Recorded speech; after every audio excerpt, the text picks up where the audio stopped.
Today we're looking at how to catch the eye on social media through graphics. Now, this is MK11. They're a live music venue based in Milton Keynes. And what they want to do is to publicise their huge Day of the Dead, Dia de los Muertos festival, which was taking place over, I think it was over the Halloween period. Yes, it was. And so they wanted to advertise that using their Instagram. So actually what they did was they clearly created almost like a poster, if you like. That's kind of what you would expect to see on, like a big, huge poster. But the graphic itself, everybody associates this with the Day of the Dead. Everybody associates that with, Dia de los Muertos. I think that everybody gets that feeling from it. So if you're interested in that, you're immediately going to want to click on it. Then the fact that it's got this on the left, that it's really eye-catching colors. They've put the dates on it. They've told you it's MK11. They've said it's Kiln Farm, so you know exactly what it is, where it is, and what dates it's on. Then on the right hand side, they've clearly, they've done like the little graphics with the food, with the tequila, with the guitar, again going back to that kind of really lovely theme. And then they've explained that it is live music over 2 stages, and then they've put what the street food is, the Mexican drinks, and they're saying that you can get free ticket into the large venue is ticketed. So what is great about this is that it's brightly coloured, it's eye-catching, and while some of the detail on it are a little bit small, it still goes into the full details in the caption. So even if I think the idea behind this image is that it just catches your eye. If you're just scrolling through Instagram, you're looking for something to do over Halloween, you'd immediately go, wow, I need to click on this, especially if you're into festivals and music. Then you click in, you see the caption, new Halloween festival alert. That's amazing.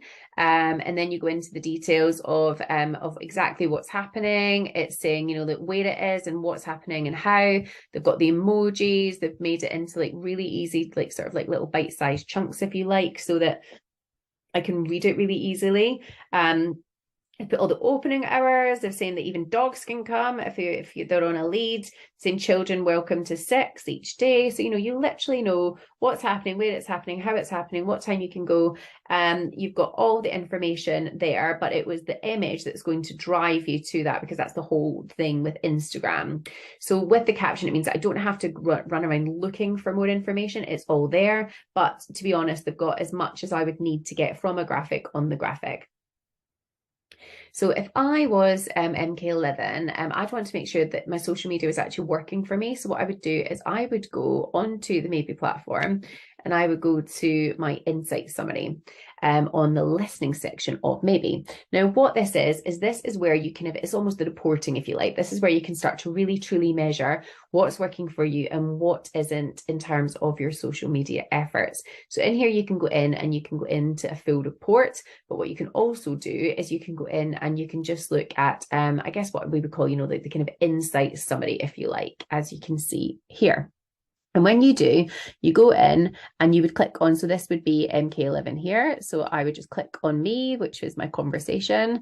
And then in there, it would be, you can go in and you could, as I say, you can pull off a full report. You can look at your conversation across all your channels. You can even view your ads. But then what you can also do is you can just get a snapshot. So if you're sitting with your team who's managing your social media, you can look at how many followers you've got, the posts you've got, the engagements you get, how many posts per day, what engagements you get, what your engagement rate is per day. So you can really start to understand actually, if you've got this amount of followers and your engagement rate's low, how do you build that up? If you're posting X amount a day. Does that make sense? It's all about really trying to understand where you should be putting your social media efforts. And of course, you can see your best posts, and you can even go in and view your calendar from there as well. If you've got any questions, click on the little blue button. We love to help.